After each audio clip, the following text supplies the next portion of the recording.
To earn a Fool Us trophy and a trip to Vegas, you gotta fool the masters of magic. Let's meet tonight's first performer. My name is Abby Segal, and I'm 19 years old. But as a kid, I never really wanted to tell anyone that I did magic. Like for the fun facts at school, it would never be I'm a magician. It was always something else, like I played tennis or something like that. I would go out to different towns and do shows at different schools, and I didn't really want to ever do it in my own school because I just didn't really want people knowing there that I did it. But sometimes I would be at school and I would do magic with my pen just to see if anyone around me would notice. But no one noticed, I don't know why. So now that I'm in college, I decided to share my magic because I realized how happy it made people feel. So Penn and Teller, I guess the secret's out. I am a magician, but I still have a few magic secrets I'm keeping to myself.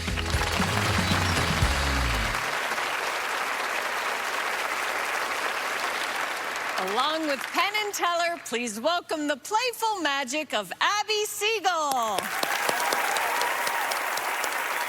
Thank you both so much for having me here today. It's such an honor to be performing on your show. As a kid, I found magic hidden in just about anything I laid my eyes on. My earliest experience of magic was in this toy that sat high on a shelf in my grandparents' basement. The toy was the Etch A Sketch. The Etch A Sketch was like a trick to me, the way you can make any image appear just by turning the knobs, and then it would disappear with a shake of the screen. I made this image appear of the two of you, not by magic. It took me 3 hours in my dorm room. Penn, I really underestimated the amount of time it would take to draw your goatee. I think so, yeah. But for my first trick, you know, I think this makes me the first person to make you two disappear on your own show. Does it? There is real magic in the Etch Sketch, though, and we're going to find it. But for now, I want you two to think back to some of your favorite childhood toys. To jog your memory, I brought some cards. A beach ball, a toy boat, a teddy bear. I'm sure some of these are ringing a bell. Penn, I want you to reconnect with one of these toys. So as I go through the cards like this, just stop me whenever you'd like. Okay. All right? Stop. Right here? Yeah. Do you want this card? Yeah. All right. And I want you to get a peek at this toy. Do you have it? Oh, yeah. And hold that image in your head. I will. Teller, we'll do that same thing. I'll go through the cards and stop me in the nonverbal manner of your choosing. That was a great choice. This one right here, and can you get a peek at that toy? Do you have the image in your head? All right, and I'll set that down over by you. Penn, focus on the toy you're thinking of. Outline its shape in your mind. I want you to keep concentrating on that toy, but think back to a memory you've had with it. Think back to when you played with this toy. Maybe you played with it as a toddler, or maybe you were just a baby, or maybe it was yesterday. It wasn't yesterday, was it? It was not, no. Oh, okay, good. So we've confirmed that this memory was not yesterday, but I'm getting a sense that this feels like it was just yesterday. Yeah. Is that right? Well, that's great. Well, Penn, I want to see what toy you selected. So if you wouldn't mind, I'm going to flip over the card. See that we have picked the talking telephone. That was the toy you had in mind. Mm-hmm. The talking telephone. Thank you. You know, I never thought my Las Vegas debut would be playing with an Etch A Sketch. So thank you, Penn, for this memory. But you know what they say. What happens in Vegas? Oh. But it's okay, because we're not actually erasing our work. We're only making room for new memories to be made. So with this in mind, Teller, I'm going to shake the Etch A Sketch back and forth like this.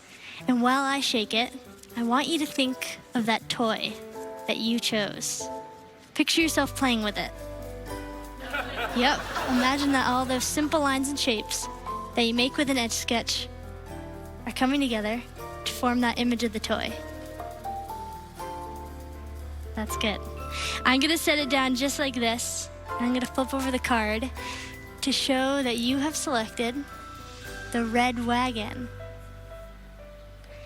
You know, I think the Etch A Sketch may just have one more trick up its sleeve.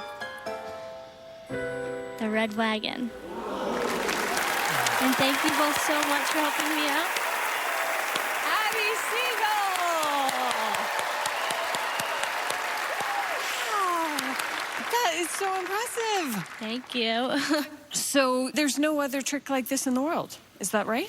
Yeah, well, I came up with the trick my junior year of high school. It was like a proposal I made to myself. I was like, I want to work on one trick and invent this trick and put it on Penn and Teller. So I worked on it my entire junior year, a little bit every day. So what are your magic plans? Would love to have my own show eventually. I'm working on a parlor show right now, so I would love to get that out. And I'm doing psychology and visual art in college, so I want to incorporate those with magic in some way. Just live a creative and magical life doing it. Awesome. Are you creating more tricks like in your mind right now? Yes, I'm always creating new tricks. Like I'll go to the store and I'll see a toothbrush, and I don't just think of it as a toothbrush. I think of ways I can make magic tricks with it, so I'm not very fun to shop with. No, I think you'd be awesome to shop with. I love that. Abby, shall we see if you can add a Foolish trophy to your toy collection? Yes. All right. Penn, Teller.